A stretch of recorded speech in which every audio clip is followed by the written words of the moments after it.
বিসমিল্লাহির রহমানির রহিম। আজকের এই ব্যতিক্রমধর্মী অনুষ্ঠানের সম্মানিত সভাপতি, অনুষ্ঠানে উপস্থিত বিশেষ আকর্ষণ, প্রিয় আমাদের প্রতিবন্ধী ভাই বোনেরা, অনুষ্ঠানে উপস্থিত অন্যান্য সকল উপস্থিতিবৃন্দ, আসসালামু আলাইকুম। আজকে আমরা এখানে কতগুলো মানুষকে সামনে রেখে একত্রিত হয়েছি।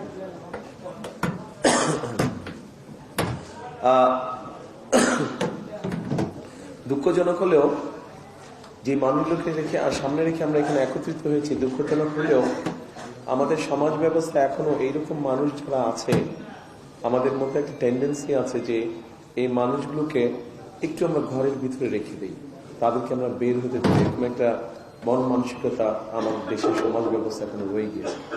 তবে যে মানুষগুলো আছে এখানে উপস্থিত, যাদের আমরা গান শুনলাম, যারা বিভিন্ন বক্তব্য রাখলেন, কবিতা বললেন, এর থেকে পরিষ্কার বোঝা যায় আমরা যারা সুস্থ স্বাভাবিক আছি বিভিন্ন দৃষ্টিকোণ থেকে, তাদের অনেকের থেকে এই মানুষগুলোর মধ্যে অনেক গুণ আছে যেটা আমাদের অনেকের মধ্যে নেই।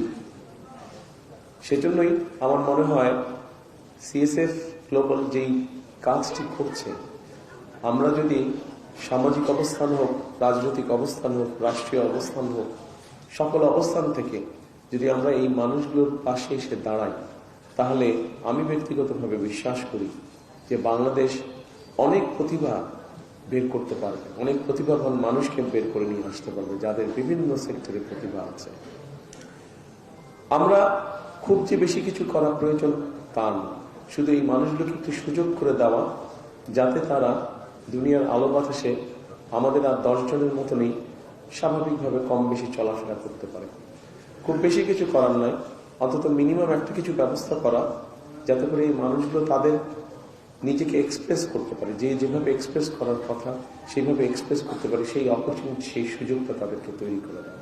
কারণ তারাও মানুষ, তারা আমাদের বাইরে না, তারা আমাদের ভেতরে, তারা আমাদেরই অংশ। আমাদের প্রত্যেকের পরিবারের মধ্যেই এরকম কেউ না কেউ হয়তো একজন আছে। সেই জন্যই আমার আসুন আজকে এই অনুষ্ঠান যারা দেখছেন, আমাদের সকলের মনের মধ্যে আমরা একটি শপথ নেই বা প্রতিজ্ঞা করি যে আগামী দিনগুলো, আজকের পর থেকে আগামী দিনগুলোতে এই ধরনের মানুষ যারা আছে, প্রতিবন্ধী মানুষ যারা আছে, আমাদের আশেপাশে যারা আছে, আমরা যে যার অবস্থান থেকে যতটুকু সম্ভব তাদের পাশে এসে দাঁড়াই, তাদেরকে আমরা সহযোগিতা করি। এটাই হোক আজকের দিনের শপথ।